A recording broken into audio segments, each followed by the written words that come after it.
Hello YouTube, welcome back. I'm getting ready to get started on the next project. I'm going to be working on probably one of the oldest props that's in my arsenal. This is an animated coffin, all air powered. This was originally built to essentially sit and ride along in the back of my pickup truck.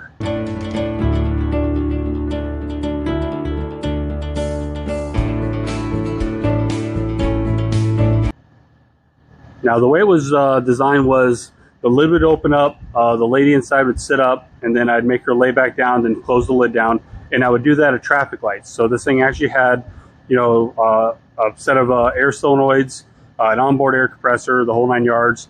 And what I would do is when I get to a traffic light, I would actually make the lid open up, make it sit up, make it lay back down, close the lid, continue driving. And I would put it in the back of the truck about a week before Halloween. And I would drive around, going to work and stuff like that. So for like a week, people got to see this thing, and then obviously during Halloween, I'd drive around on Halloween night making it move. And I got a lot of cool reactions, people chasing me down, trying to get videos of it and stuff like that. It was a whole lot of fun. But I haven't actually used it in the back of my pickup truck in quite a number of years now. But I have used it in a couple of my displays. But I'm bringing it in here because it needs a little bit of attention. You see I got some areas I got to do some work to and just kind of freshen it up. And I want to try to upgrade it this year and see if I can make it a little bit better. So let's get started. Okay, so essentially I'm going to kind of show you what my system originally was. This is a set of air solenoids. Now these were not designed for like a push-pull ram, style setup. Like most time where it pushes and it can pull it back. It can essentially give it air direction both ways of the cylinder. This is not designed that way. This is designed for airbag suspension for a lowrider, semi-truck, spring assist system, for people that tow heavy loads and that kind of stuff. All it's designed for is to push air in and then let air out, kind of like inflating a tire and then deflating a tire, which is fine for what I'm doing because essentially I'm using gravity to close the lid and using gravity to lay her back down. I have some bungees on there that kind of help assist pull it back down and stuff like that, but I don't necessarily need to have it pulled back down, because gravity does it for me. And I had everything ran to one of these distribution blocks, and then I had it set up on these 4 switches right here, where one of them would raise the lid, the other one would raise her up, then I would lower her down, and I would lower the lid down. And I had to push these 4 switches in the sequence every time in order to make it do its thing, which once you get kind of used to it, it's perfectly fine. But what I would like to do this year, as far as making an upgrade, is I picked up another one of those little PicoBoo controllers from Fright Props.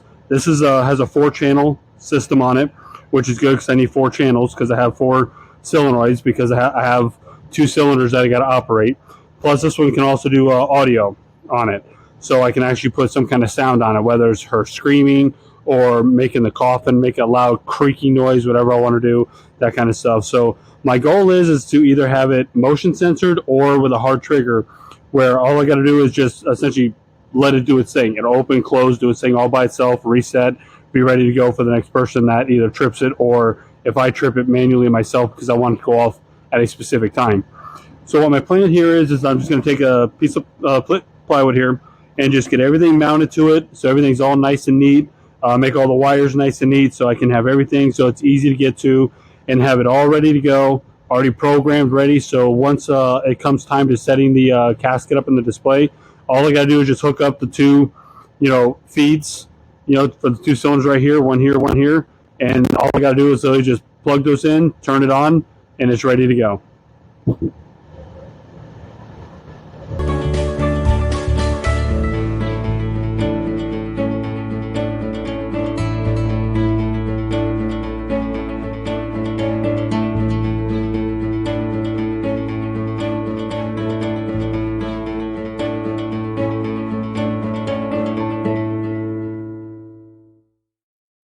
All right, I had to take a few seconds to kind of look this thing over to see how it powers, because when I ordered the 5 amp power supply, because my hope is that essentially I can use the power supply that comes with it to also power the cylinders or the solenoids. The solenoids don't take that much to trip.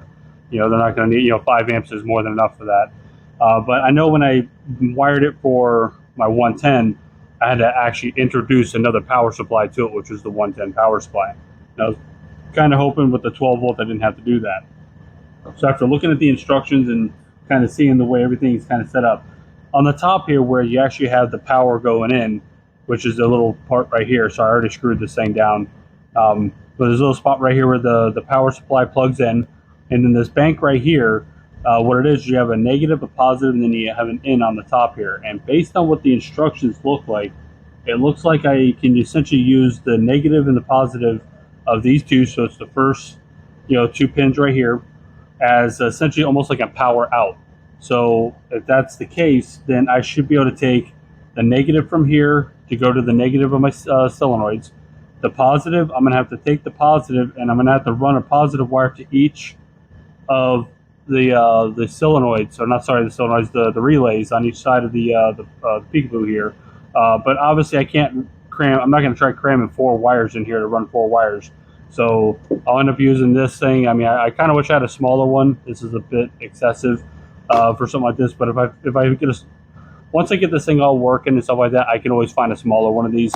But essentially what I'm going to do is I'm going to have my one negative go to here, so I can attach these two, a positive from here to here, and then I'll be able to take 4 positive wires and essentially branch them off here onto here. And then what I'll do is I'll take a wire that goes from each one of these, the side of the relay that I need to trip it, and I'll go to the next one here, so I can take all these and run these to it. So this way I can have everything all nice and confined into this little block right here, so everything sits nice and neat and all that. So the only problem is I don't have any of these connectors. I'll have to get some, but for right now, this is just I'm trying to see if it works. So I'll just suck the wire right here and just snug it up for now. So, but I'm going to go ahead and start wiring this, and hopefully I'm right.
All right, so the way I wired it with this being essentially a 12 volt out did work.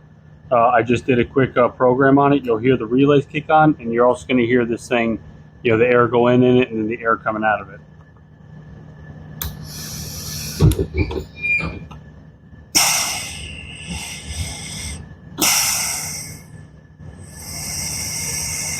All right, now I'm going to show you what the prop looks like when it does it.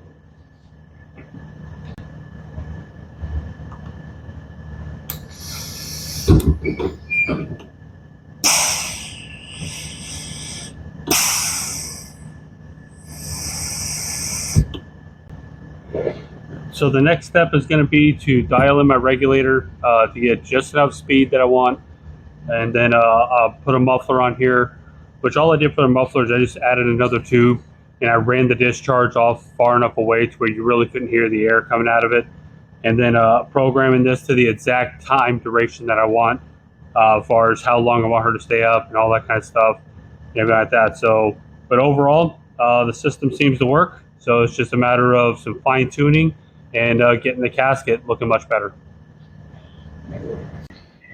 All right, so I'm playing with a little bit of the audio. Right now I got a little bit of an ambient noise going, and then when I press the button, you'll hear the scare noise. And then I also have the lid and all that to react with the sounds. I'm still kind of tweaking and messing with it.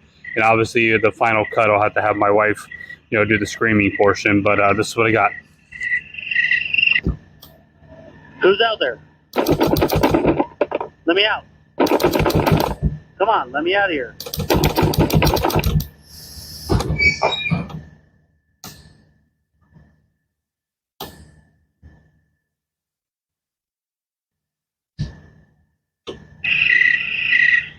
And so far, that's what I got. I'm going to do just a little bit more messing around with it, and then once I think I got it dialed in on how easy it is to get the audio and everything to cooperate, then I'll start working on the casket and freshening it up. Okay, so today I'm going to go ahead and get started doing the repairs on the casket lid. As you see, long time ago I used what looks to be masking tape and drywall mud to do all my smoothing out and all that kind of stuff, which I can't complain. It lasted 11 years. This thing has been outside multiple times from being in the truck and stuff like that. So I'm actually surprised how well that actually held up, considering I completely forgot that that's how I did this. So what I'm going to do this time is I'm going to peel a lot of this stuff off and just cut me some fiberglass strips to stick on the joints here. I might do 2 layers and sand everything down as smooth as I can, and then maybe brush an entire coat of resin over the whole lid just to make sure it's nice and sealed, and then obviously do some repainting and all that. But I mean, it lasted 11 years that way, so let's see if I can get another 11 or 12 years out of this particular prop. It's been a good prop, so let me see how long I can hold on to it. But I would like to just take a quick second to send my prayers up to everybody up there in the Keaton Beach area of Florida. Today is Wednesday the 30th. It is about 10 o'clock in the morning. They are actively dealing with that major hurricane that was a Category 4 that hit landfall at roughly about 7:40 this morning. They are still actively dealing with it pretty heavily. I actually live in the Marion County area of Florida. I'm only 2 hours southeast of them.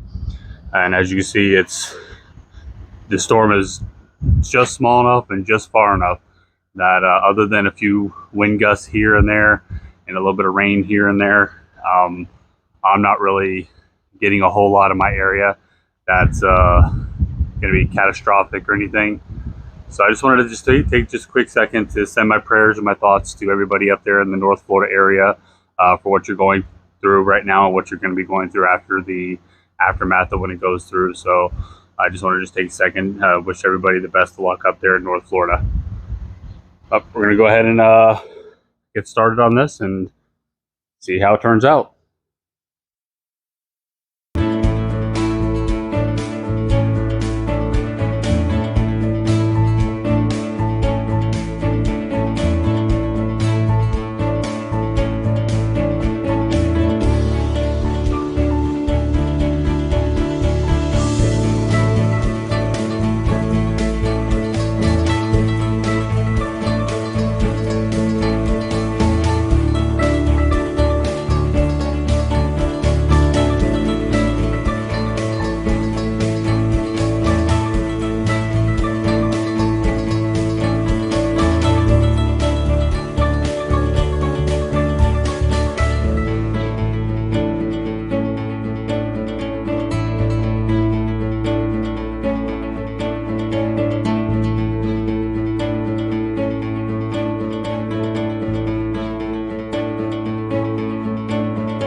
Okay, I just got to let that completely dry. Once it's fully dry, I'll take my orbital sander and go over the entire surface of it just to try to take away some of the high spots.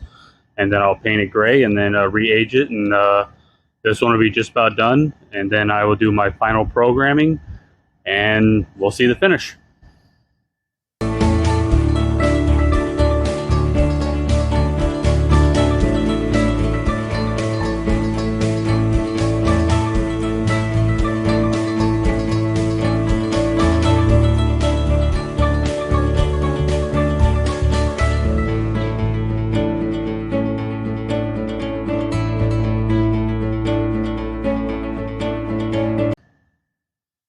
All right, I'm going to go ahead and get the lid painted. Now, it's not 100% flawless, but I'm not really too worried about it for a couple reasons. One, it's going to be viewed at night, so you're not really going to see it in the daylight anyways. Two, I'm not painting it with any kind of gloss paint. I'm painting with a flat paint, and flat paints don't really show a lot of the imperfections like gloss paint will. So that's why I'm not too worried about it being, perfectly flawless, but it's pretty good where it's at, so I'm going to go ahead and paint it.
Okay, it's all done.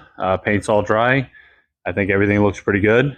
I got it all set back up. I got the air hoses ran back to it. I got a loudspeaker sitting right there for the sounds, the ambient noise, and the scare noise. I have the spider sitting on there because I have a set of LED lights right there that when she sits up will light her up. I want to introduce y'all to Herman. This is uh, probably the oldest Halloween decoration that has been in our family. My mom actually bought him when she did her very first little haunted house back in 1984. So he has been hanging around for 39 years. Obviously, they definitely don't make things like they used to. That's for sure. But one thing I wanted to show real fast on that PicoBoo, the one thing I was kind of confused about, and I just want to kind of show why I was kind of confused with it, is it's right here.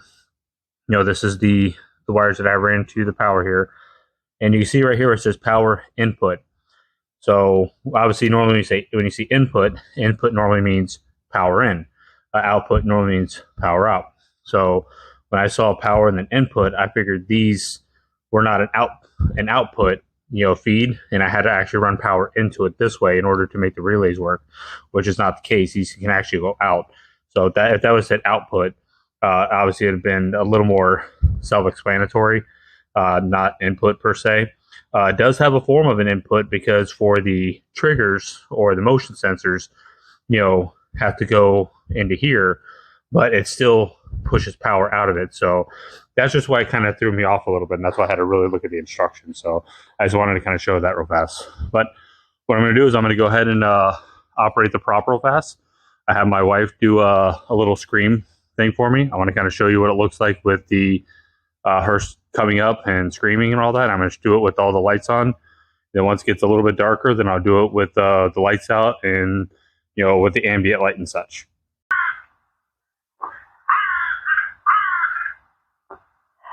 Oh my god! Oh my god! Let me out! Let me out!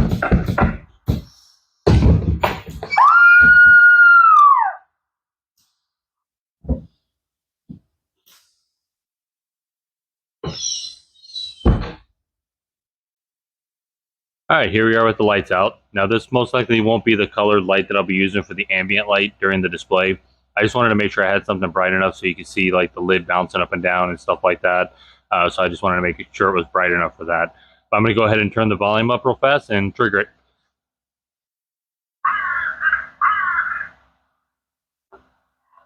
Oh my god! Oh my god! Let me out! Let me out!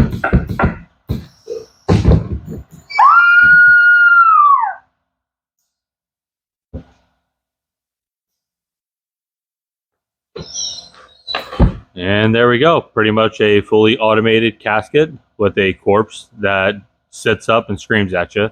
I definitely got to say, I definitely had a lot of fun playing with that prop controller, learning how to do all the timing on it, make it to where why she was banging on the bottom of the lid to make the lid bounce up and down and then fully come up and then her screaming. I definitely think it gave this old prop a much better effect and definitely gave it new life, I guess you can say. I'm pretty happy with that. I hope me trying to explain some of the stuff I was doing with that prop controller as far as the wiring, the distribution block, adding this here, adding this there, why I did this, why I did that, maybe it might help somebody in the future that maybe wants to use one of those prop controllers. But if you enjoyed this video, hit that like button, subscribe. As always, thanks for watching.